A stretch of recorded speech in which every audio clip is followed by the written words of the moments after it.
Top quality और consistent performance के लिए सिर्फ सिल्वर पंप्स। टॉप क्वालिटी और कंसिस्टेंट परफॉर्मेंस के लिए सिर्फ सिल्वर पंप्स, नाम याद रखना। गेल्या काही दिवसापासून एक चर्चा होती की राज ठाकरे आणि उद्धव ठाकरे एकत्र कधी येणार, तो दिवस आज उजळला आणि सभेच्या माध्यमातून मराठी भाषेच्या माध्यमातून दोघे भाऊ एकत्र आले। आपल्यासोबत सामाजिक न्यायमंत्री संजय शिरसाट आहेत। सर, एक गेल्या काही काळात चर्चा होती की राज आणि उद्धव ठाकरे एकत्र कधी येणार, दोघे भाऊ आज एकत्र आले, दोघांची भाषणं झाली, या भाषणामध्ये काय फरक बघता आणि कसं ॲनालिसिस करता तुम्ही? नाही, चांगलं झालंय। एकंदरीत लोकांना जे वाटत होतं, अपेक्षित होतं, मराठी माणसाची इच्छा होती, भांडतात कशाला, एकत्रित या, एका व्यासपीठावर या, ते आले। लोकांनाही त्याच्याबद्दलचा समाधान आहे। कौटुंबिक भांडणं नसावीत अशा मनस्थितीमध्ये आपली संस्कृती सांगते आणि ती लोकांना पाहिलं, त्याच्याबद्दल बरं वाटलं। परंतु हे आले फक्त मराठीच्या मुद्द्यावर आले होते। हे यांचा फक्त मनसेचा आणि उबाठाचा मेळावा किंवा सभा होते अशातले नाही आहे। सर्वांना कॉल केलं होतं त्यांनी फक्त मराठी मुद्द्यावर।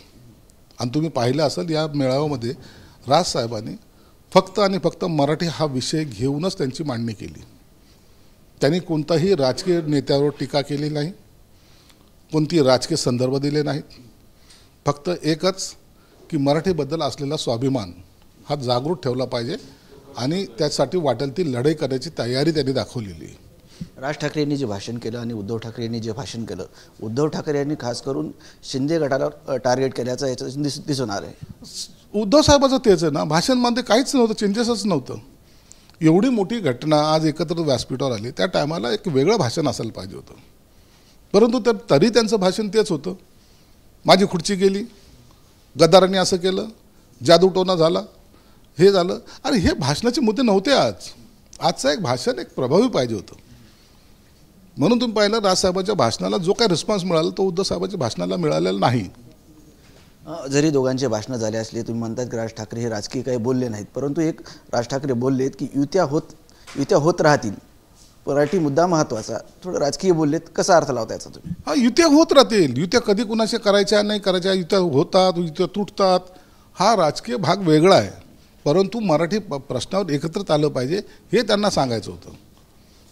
तुमची माझी युती झाली नाही झाली काय हरकत नाही, परंतु जेव्हा भाषेचा प्रश्न येईल त्या टायमाला आम्ही एक झालं पाहिजे हे त्यांनी सांगितलं आहे, स्पष्टपणे सांगितलं आहे।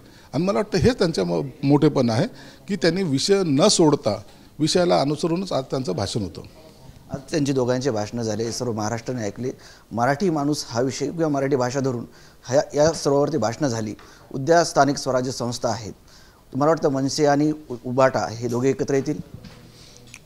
आजच्या घडीला तर कयास लावणं चुकीचं आहे, कारण की मनसे आणि उबाटा, मग उबाटा गट हा महाविकास आघाडीला सोडणार आहे का, हा एक प्रश्नचिन्ह आहे।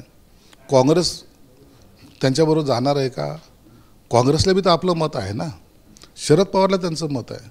म्हणून हे 4-5 जण एकत्र येणं मला वाटतं थोडं अवघड जाईल। नक्कीच होते सामाजिक न्यायमंत्री संजय शिरसाट।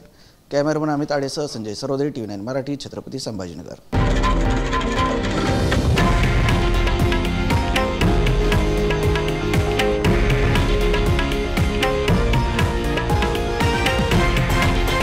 हे आहे देशातील नंबर 1 न्यूज नेटवर्क आणि आपण पाहत आहात TV9 मराठी, एकमेव।